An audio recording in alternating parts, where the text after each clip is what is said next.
Chord inversions are a way of rearranging the notes in a chord so that a different note becomes the lowest pitch or the quote-unquote root. Basic triad chords have 3 different positions or inversions: root position, first inversion, and second inversion. We're going to be working from page number 19 in the book. If you haven't purchased my book already, you can do so by going to www.NXISEWOLF.com. I'll pop the link in the description down below as well. So let's start off with the root position. This position here is probably the most basic position to start with.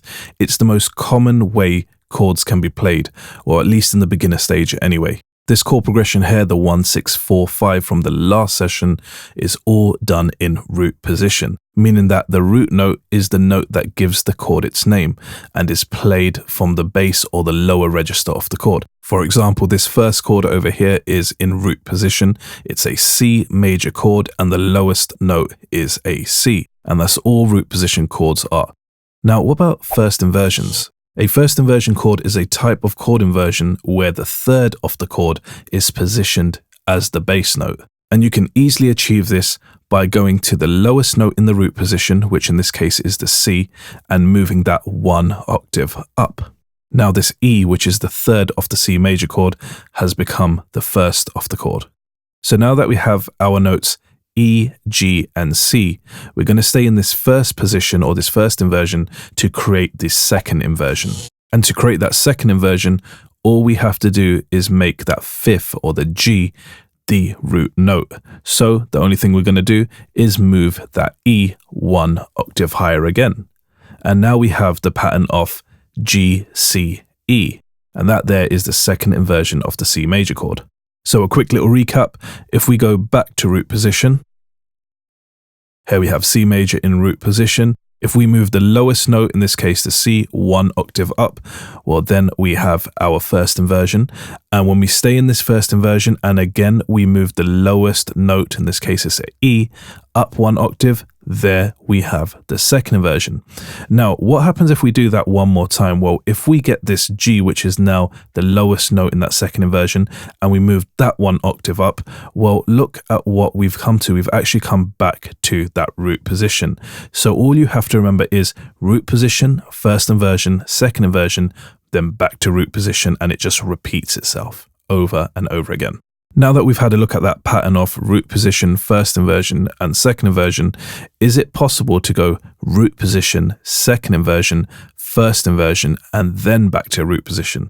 Well, yes it is. The only thing you have to do is, instead of moving the lowest note 1 octave higher, instead what we're going to do is we're going to move the highest note 1 octave lower. So we're actually working in the opposite direction, going lower in pitch. And when we do this, we can start to lower the pitch of our chord and go into a different inversion. So for example, the highest note on the C major chord is this G. Now, if we move that G 1 octave down, we are now in the C major in second inversion. Now, if we go to that highest note in the second inversion, which is an E, and we drop that E 1 whole octave down, well, now we have E, G, C, which is first inversion. And again, if we get the highest note here again, which is a C, and we drop that down 1 octave, well, look what we've come back to. We've come back down to the root position, just 1 octave lower. So you can actually do this in both ways. Just remember, if you're going up in pitch, it's going to be root, first, second. If you're going lower in pitch, it's going to be root, second, first. Now, why are chord inversions important? Well, it all relates to something called voice leading.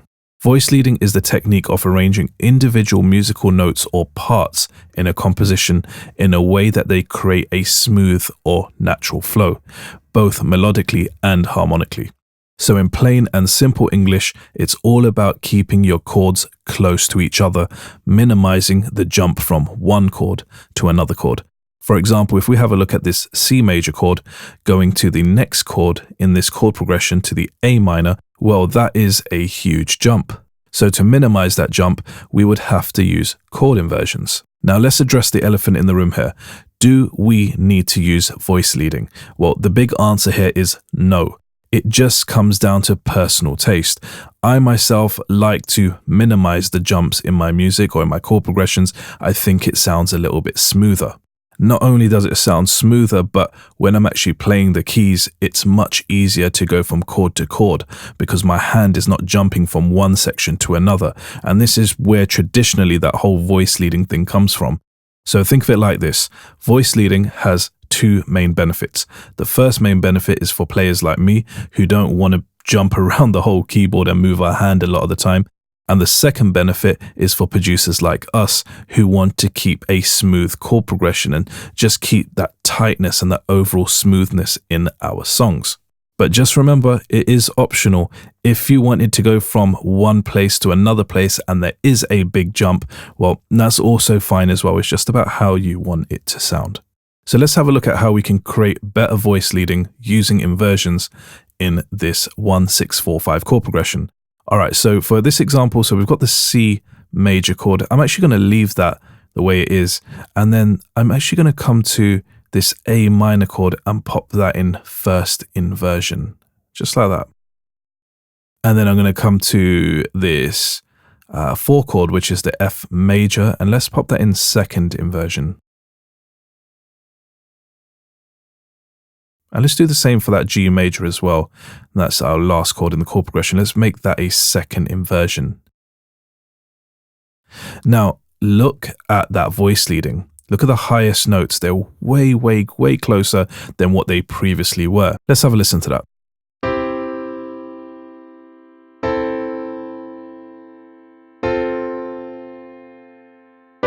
So that there, in my opinion, sounds miles better than just having the chords in root position.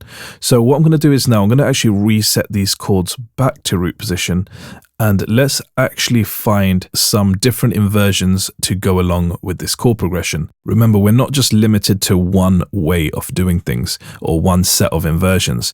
All right, so in this one, let's go with maybe pulling down that C major chord. Going with the second inversion. And then the next chord, which is the A minor, we're going to keep that in root position. The chord after, let's actually put this F major in first inversion as well. So we have that A, C, and F. And then lastly, let's put the G chord as well in first inversion. There you go. So we have that B, D, and G. Now, if we look at our highest notes, now we've got E, E, F, G, which again, really, really closed in, isn't it? It's really close by, making it so much smoother to listen to. Also making it much easier to actually play. If you wanted to play these chords and played that variation, or even the variation before, it doesn't really matter, or the example before, it's going to be much easier to play instead of just moving your hands and jumping your hands around the keyboard. So let's have a listen to that variation there.